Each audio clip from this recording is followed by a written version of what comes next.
for only being in this, a couple of months, more than a little couple of months, but you're doing great. I mean, tell me about kind of the stuff that you've closed briefly. You don't have to get into specifics, but your pipeline, like it sounds like you got a lot of stuff going on. We did a lot of investor new construction, building single family homes, because there's not a lot of inventory. I think we closed 8 new constructions there. We got another 6 closing Friday, new construction. Wow. 5 or 6 refinance on single family last month, and some purchases, an office condo in the pipeline, a restaurant building, and then a couple of car washes. So, and then maybe another pretty large office, the construction they're looking at. So, yeah, so it's pretty cool.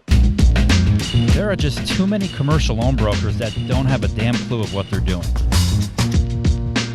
All we're trying to do here is better the industry for everybody.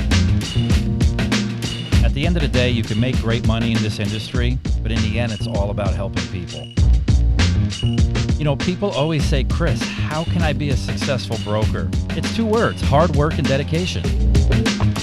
If you don't like talking to people, you probably shouldn't be in this business. Hey, everybody, welcome back to Entrepreneurs in Finance, where we explore the daily lives of CCTG graduates, lenders, and everybody else in between, including our employees in some aspects. First and foremost, I just want to make an announcement. Please be sure to subscribe to our YouTube channel. Just click on the subscribe button there, which will pop up. And just to get instant access to videos like this that come out on a monthly basis and everything else that we do. So I'm very excited this episode to interview what I call a somewhat recent graduate, Paul Neal of Vantage Point Commercial Capital. Hey, Paul. Hey, Kris. How's it going today? It's going good. How are you doing? Man, I'm doing great. Having a blast here. Good. Well, first and foremost, where are you from? Where are you operating? Yeah, I'm in Virginia, Chesapeake area. It's Virginia Beach, Norfolk, Hampton Roads. Okay. All right. Good. Yeah.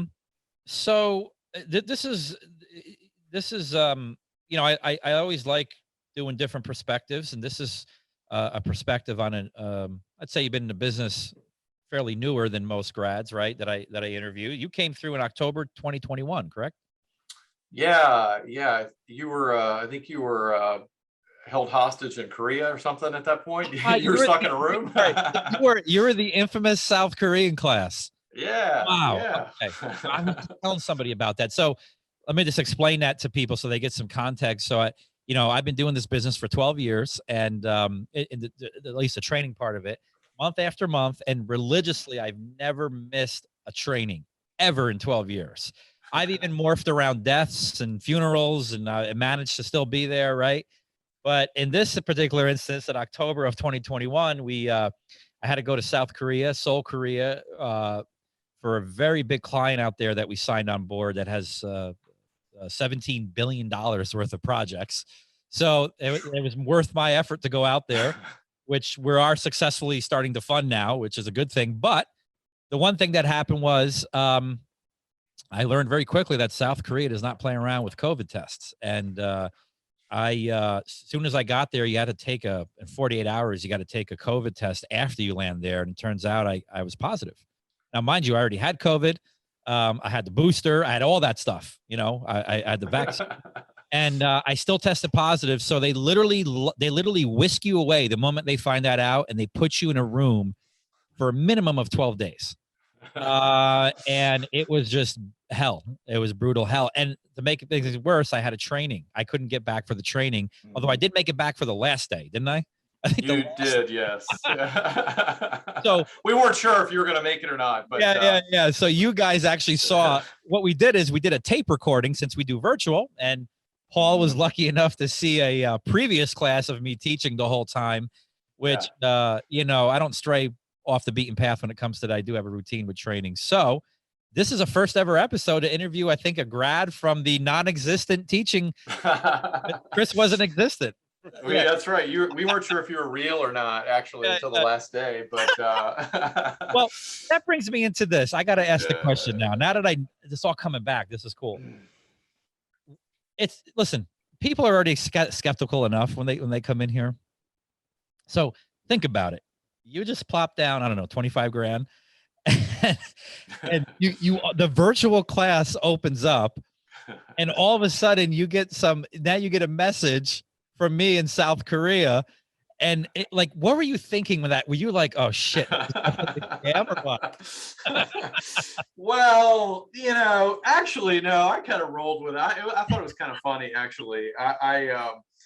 My intent has always been to come back at some point and come visit you in person and Sure. sit through it just for a refresher. But your Right. team really did a great job handling it. And, that was all live and very interactive and all that. Yeah. But I just thought it was kind of funny, your whole experience on how they took you hostage. A little minion showed up and then, And but you were able to get out eventually. I was, thanks to our client who had some influence with the government. But the crazy thing is, I remember right before we got on, John, one of my right-hand guys here, John Cosentino, he was like, hey, I think you should you should have your face on the screen so they could see you. And I'm like, you don't want to see my face. I look like that, when they capture people in Afghanistan and they hold them hostage and it's been like years, and they come out with some video. That's how I looked. And I'm like, there's no way I'm going to get on camera. I said, because then they're really going to run. Well, your room looked like it too. It looked like it was about a step over a jail cell from what we could tell. I showed it to you. Yeah. I showed you guys on the screen what I was dealing with. So, Yeah. I guess nothing more. I just want to say thank you for rolling with that. Yeah, it's all good, man. It's the way it works. But it was kind of a funny story, and everyone was super good. And your videos were, they showed the videos of your normal training, what you would have normally done, and as you said, and that was great. It was like you were almost there. Same routine. Yeah. Tell me about what you did prior. So, what did you do prior, and what led you to CCTG? How did you find CCTG?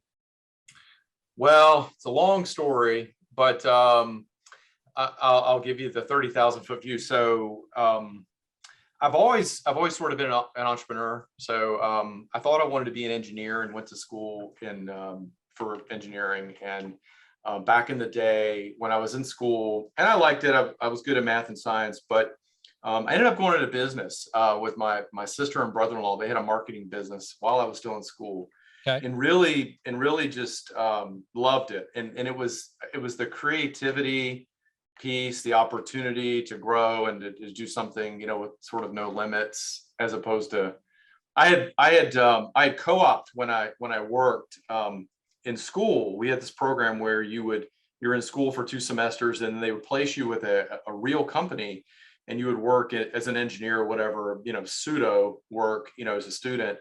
And you'd be mentored and you'd learn. And after a couple of semesters of that, going back and forth, I realized that if I sat in an 8x8 cube with fluorescent light for the rest of my life, I might as well just find a nice bridge to jump off, because it wasn't going to work for me. And so I realized I needed to do something creative and something, business wise. And so that led to a string of businesses over the years.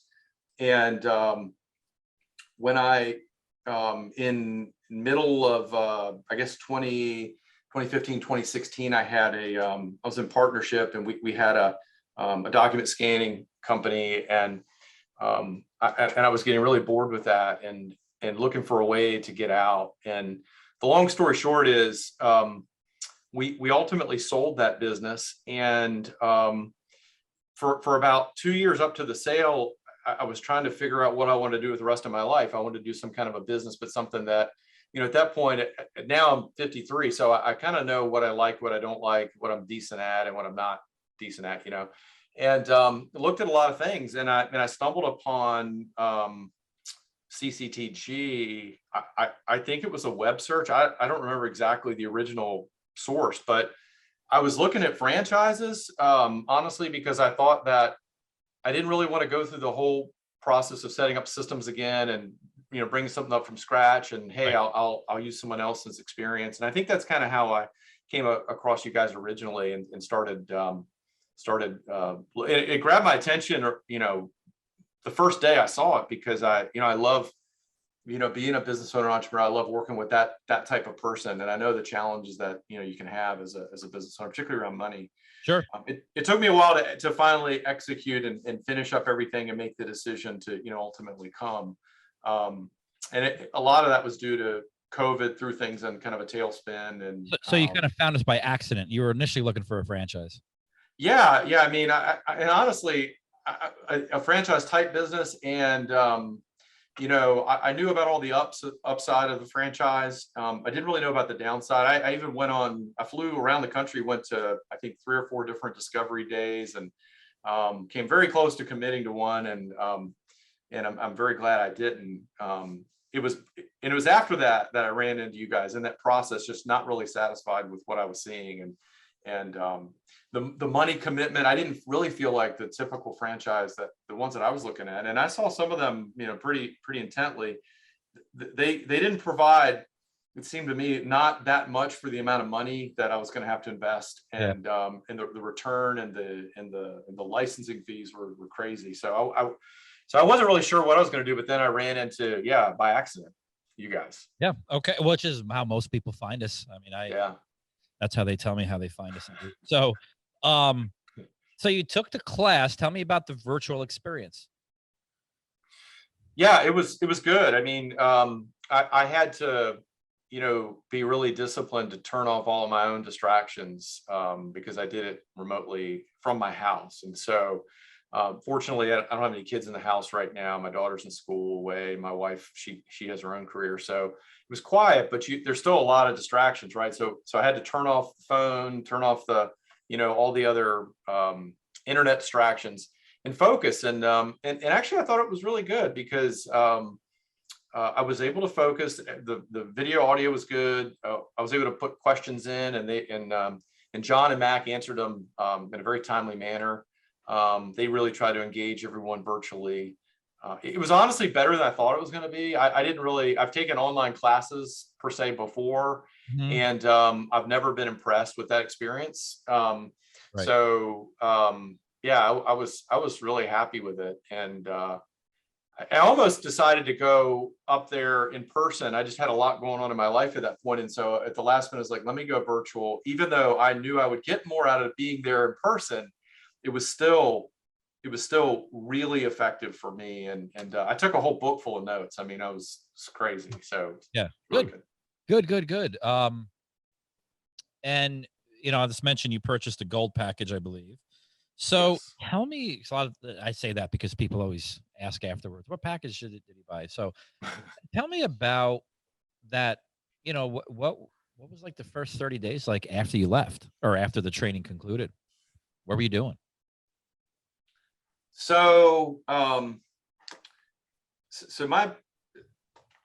part of the story here, maybe to add some clarity, the first 30 days coming out of CCTG, I was reviewing the book and the notes, and I reached out to some of the key lenders that I thought that would be a good starting point for me, based upon the area that I felt like I wanted to focus in the beginning. Mm-hmm. I have some background in residential real estate finance, and one of the businesses I had for about 10 years was a residential mortgage brokerage, and did pretty well until the grand crash of 2008. So that was an interesting day. But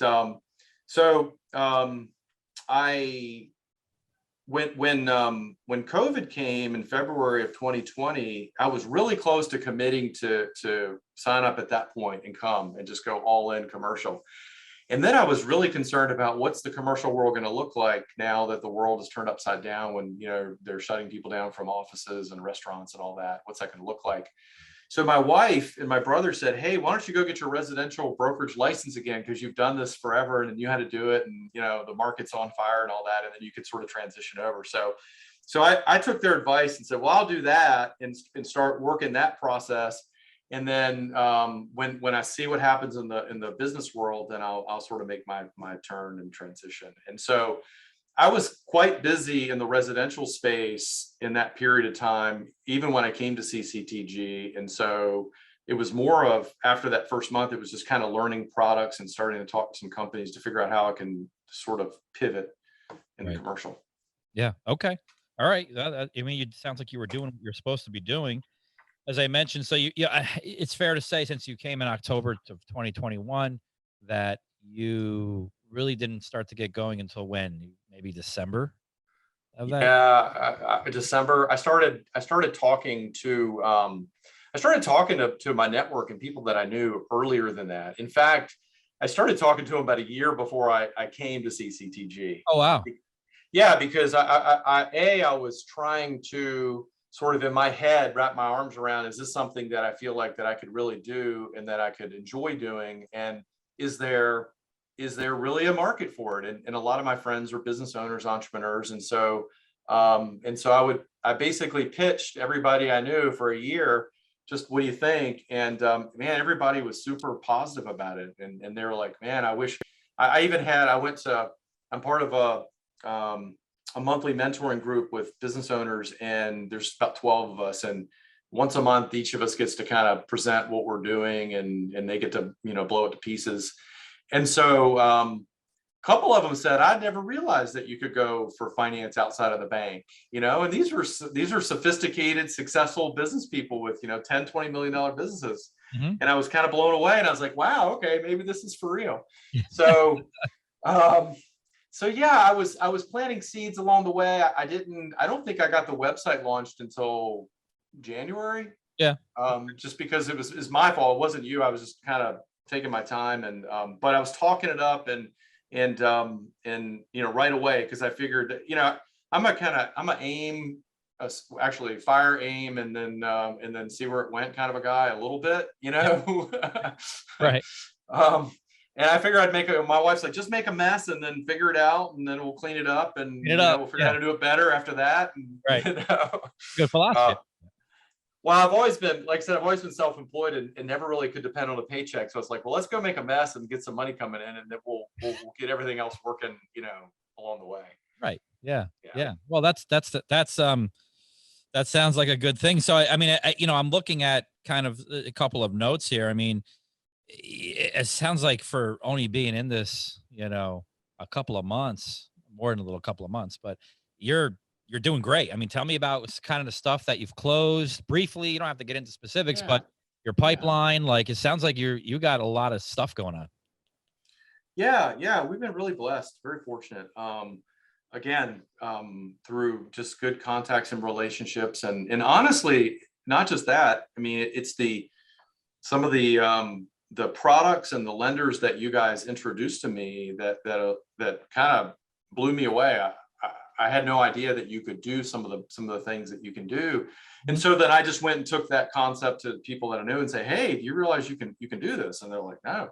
So we've had some success. I think last month on the commercial, February, we did a lot of investor new construction, building single family homes, because there's not a lot of inventory. I think we closed 8 new constructions there, and we've got another 6 closing to Friday, new construction. Wow.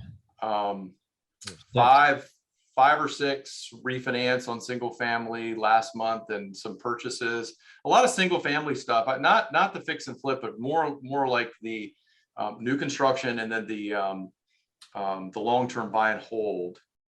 And that's been going really well. And then but I want the bigger deals, man. I honestly, I've started doing some SBA, and that's really kind of early on. I listened to a lot of the podcasts. I'm like, hey, that's something I want to do. And I went and visited one of your graduates, Vernon, down in North Carolina. I love Vernon. Yeah. So I went to see him when I was pontificating on whether or not I'm going to do this. And it's like, hey, I can get to him in about 4 hours. So he graciously agreed to meet me, and we went to lunch, and we talked a lot about what he was doing, what worked for him, and that sort of thing. And he was super helpful. But I thought, well, hey, this SBA thing sounds great, because it's business owners, it's the owner occupied kind of a guy. And so I've got some of those in the pipeline. We're closing our first one Friday. It's a warehouse, about a 10,000 square foot warehouse. I've got a few more in an office condo in the pipeline, a restaurant building, and then a couple of car washes. So, and then maybe another pretty large office, the construction they're looking at. So, okay. Yeah, so it's pretty cool. You're doing good. It is pretty cool. That is pretty cool. Wow. We're very blessed. Yeah. Very thankful. And it's fun. It's the cool thing.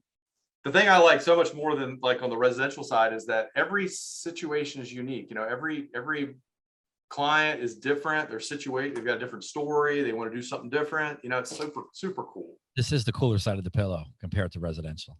Yeah. As you're finding out.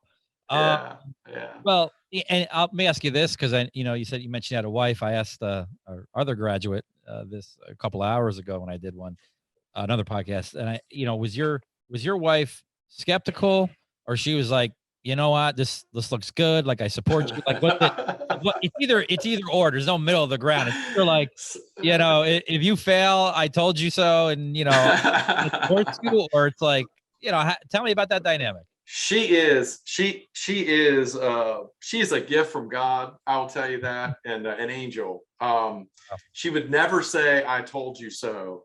However, I've given her the opportunity in the past to, make me look in the mirror on a couple things. Like she almost let me go down the path of dropping a lot of money on a franchise that without some of my business owner friends intervening on me, doing an intervention, and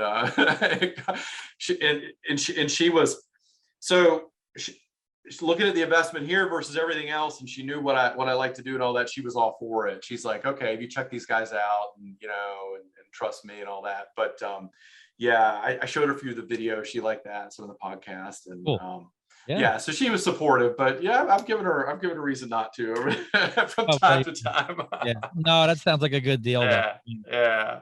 Now I guess but we had a couple graduates say a couple times where the wife was like, "Oh, you're making a mistake," and then, in hindsight, they go back to their wives and say, or spouses say, "I told you so." This Right. is, this is the right decision. But then I always say it's important for spouses to be on board, particularly when you're making an investment and going through a new change like this. So that's a lot you have in a pipeline that you've closed. I mean, how do you, being in this business now, what, 5-6 months? What uh what would you say to somebody that's thinking about getting into the business based on what you know now, being 6 months into the business? Like what would you want to tell yourself? If you could have told yourself anything, looking in what you know now 6 months into the business, what would it be?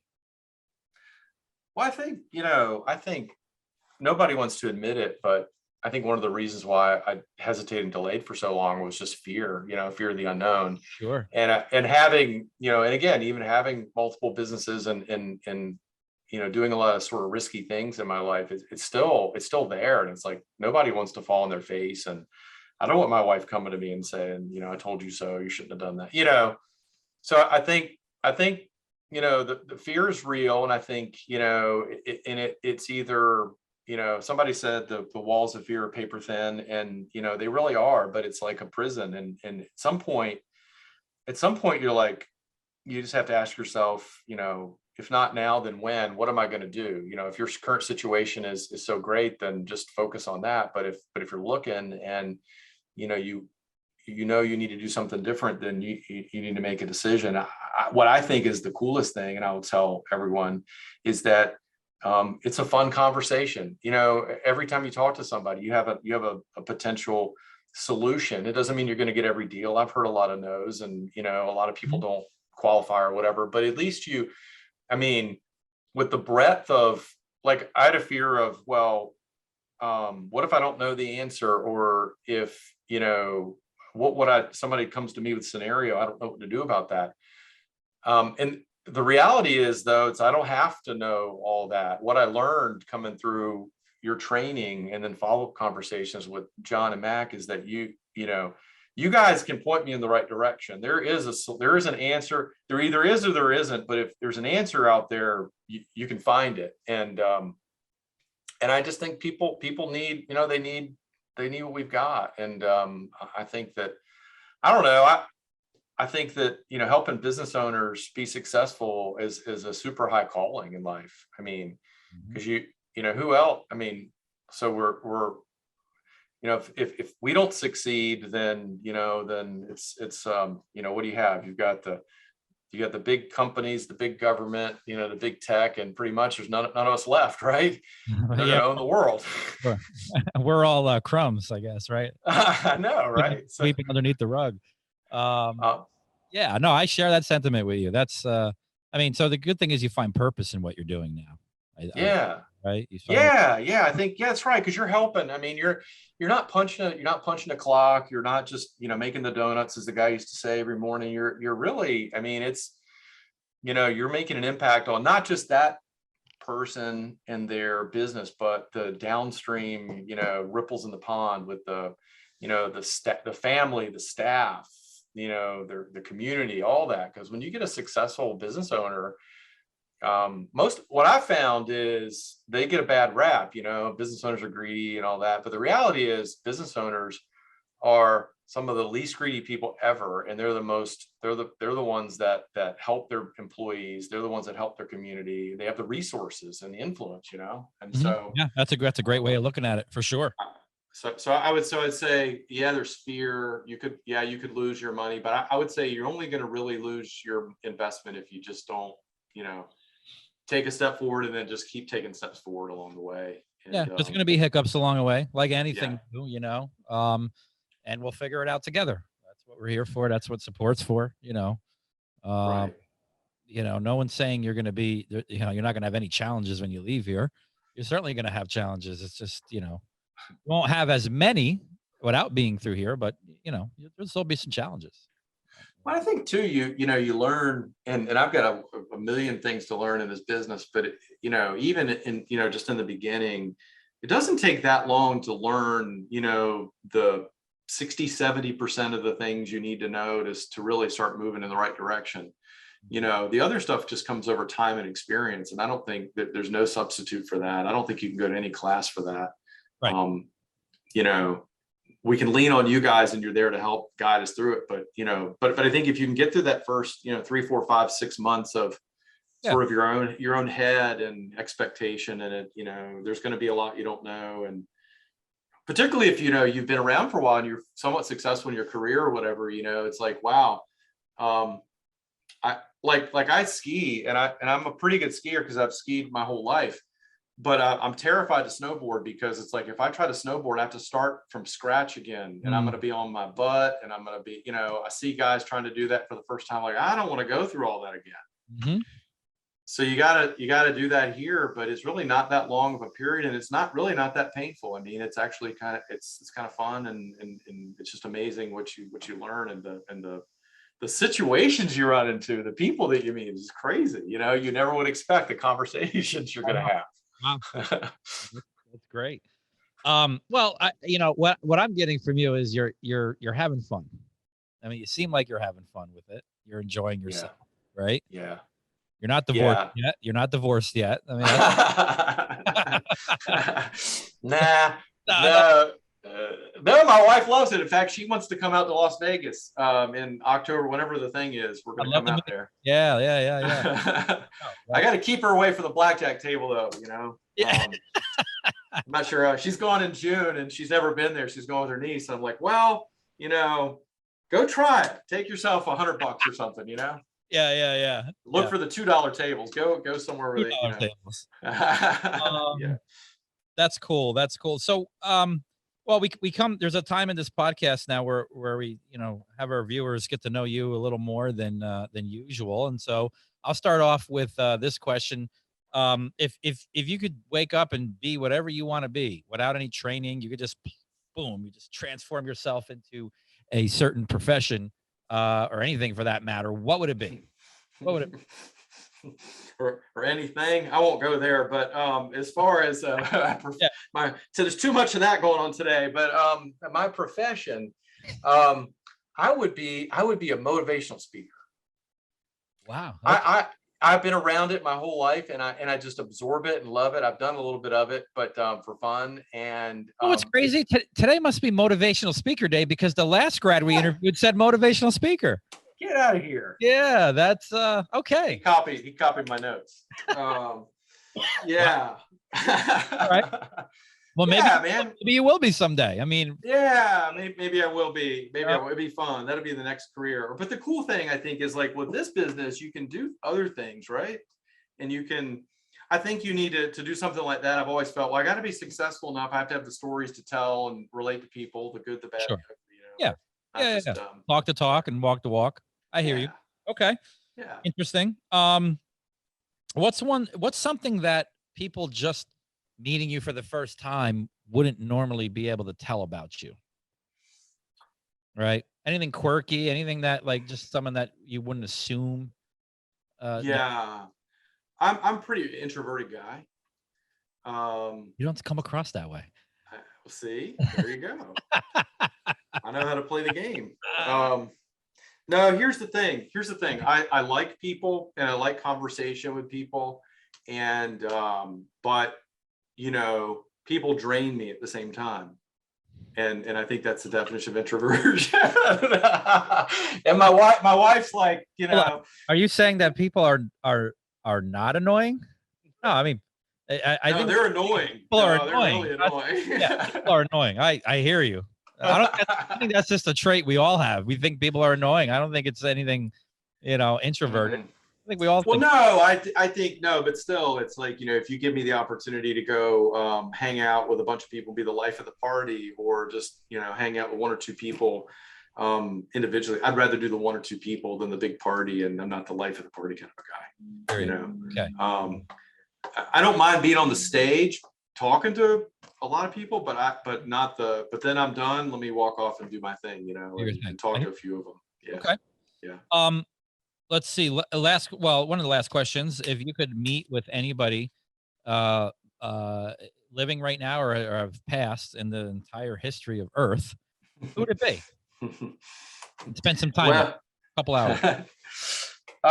so yeah, I don't know about the whole history of the earth, but I think in my lifetime, I would say Ronald Reagan. You know, I grew up in the 80s, and that was my sort of my teenage years, and it was a great decade. And it's just a guy that I feel like was a real leader, and he had leadership, and he had, you know, he had the ability to communicate, and he had charisma, but he also had a line in the sand, and he was very strong. But even his enemies, like, they liked him, you know. Right. Yeah, as we're I finding. mean, they liked the guy. He's like, he would smile, and you know, somebody told me you can slap somebody as long as you're smiling, and they'll be okay with that. But you know, he had that way, and everyone took him, and everyone took him seriously. And just to kind of learn from him the lessons and some of the experiences he's had, I think that would be just amazing.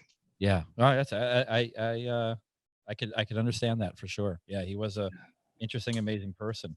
Um, so now we come to that time in the podcast where you could ask me anything you want. It could be anything. Anything. It doesn't have to be about business, finance, Okay. CCTG, nothing. It could just be anything. Fire away. All right. Okay. Two questions. The first fun question.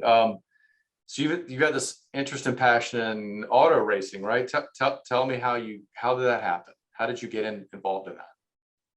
It's a great question, actually. So, well, growing up, my father did a lot of things to make ends meet, and at one point in his life, he owned a used car lot.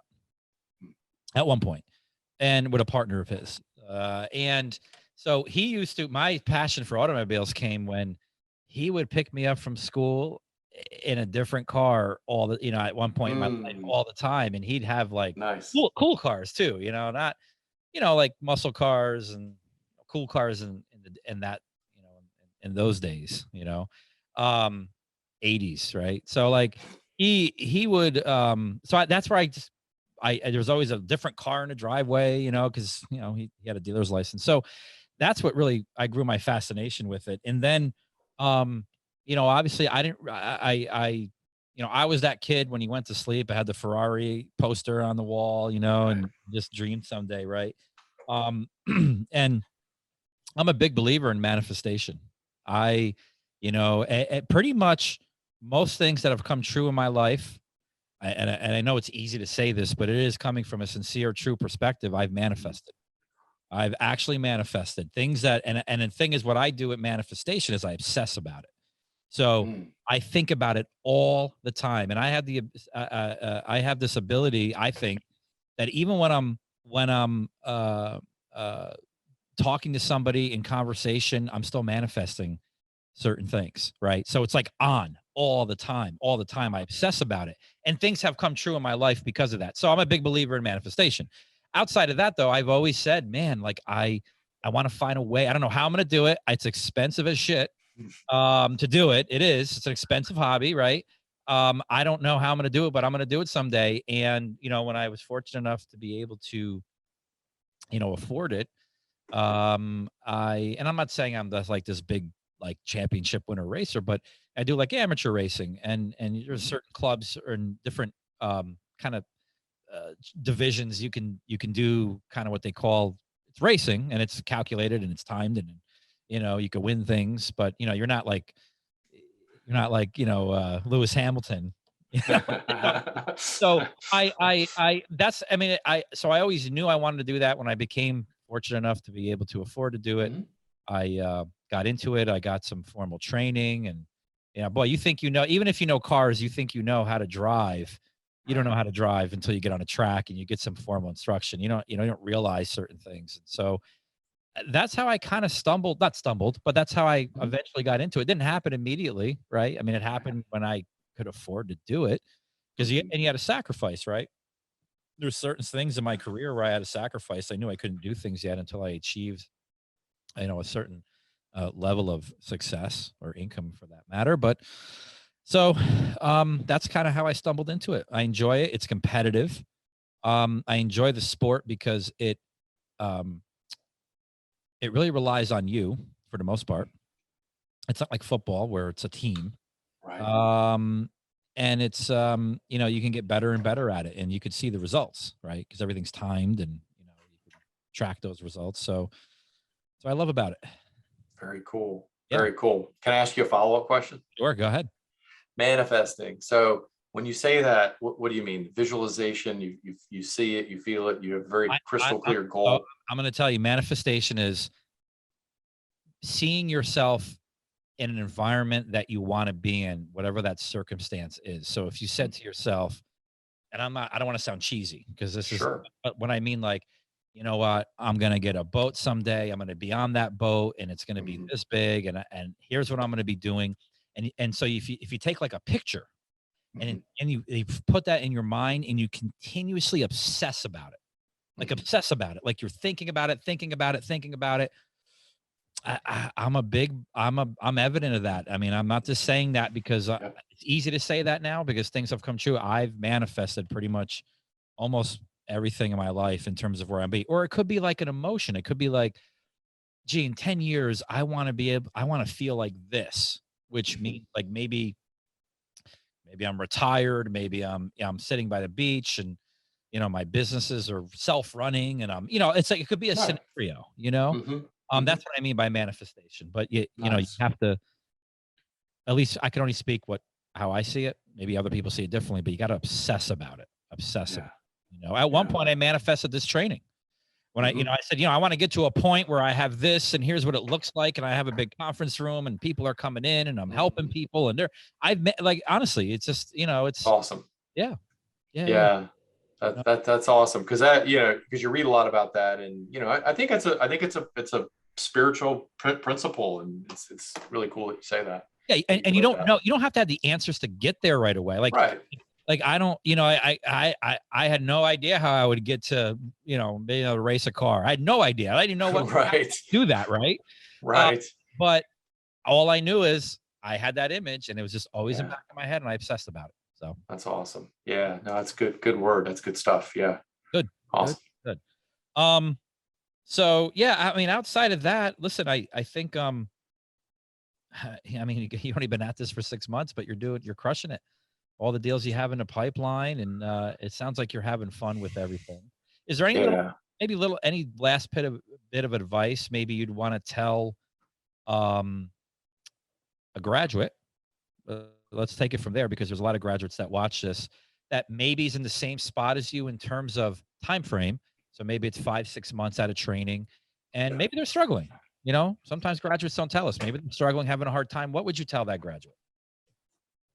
I would say, yeah, I'm with you. I would say um, that you just need to do more of what you're doing You know, and it boils down to, or maybe not actually, maybe you're not doing the right things. I think the thing is, and every day I tell myself I need to spend more time, you know, talking to those people that will lead me to the business, you know, the referral partners, that sort of thing, and focusing my time in what I call the creative, or the only thing, I'm the only one that can do that. We can get help to do everything else, you know, the administrative stuff and all that. You know, in the beginning, you may have to do it all unless you get I guess the platinum package or whatever. And you guys do a lot of that, which is awesome. Right.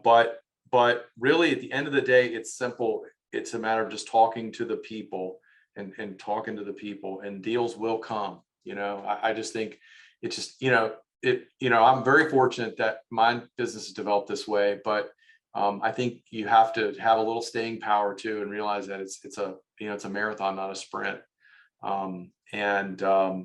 Yeah, just talk to the right people consistently, and what's, you know, no's a no, whatever. Okay. All right. No big deal.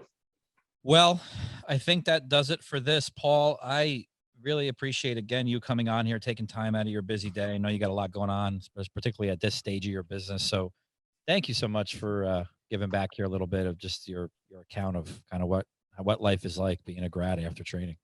Yeah, well, I appreciate the opportunity, Kris, and thank you for your vision coming to manifestation, that you're able to have all this training and support, because I you know, there's no way I would have been able to get into this, get started in this world, you know, on my own, to figure it out. And so it was worth every penny. And I'm excited about seeing you guys in Vegas. We're excited too. Yeah, Damon John. So it should be good. Our headliner, Damon John of Shark Tank. Cool. So we're excited to get together and see his presentation. So, all right. Well, thank you. Well, that wraps it up, everybody. Paul Neal from Vantage Point Commercial Capital. Again, I'll remind you to click on our YouTube channel. You could catch videos that come out on a monthly basis. You'd be the first to know. So don't forget about that. So thank you, and hope everybody has a good day, and we'll catch you on the next one. There are just too many commercial loan brokers that don't have a damn clue of what they're doing. All we're trying to do here is better the industry for everybody. At the end of the day, you can make great money in this industry, but in the end, it's all about helping people. You know, people always say, Kris, how can I be a successful broker? It's 2 words, hard work and dedication. If you don't like talking to people, you probably shouldn't be in this business.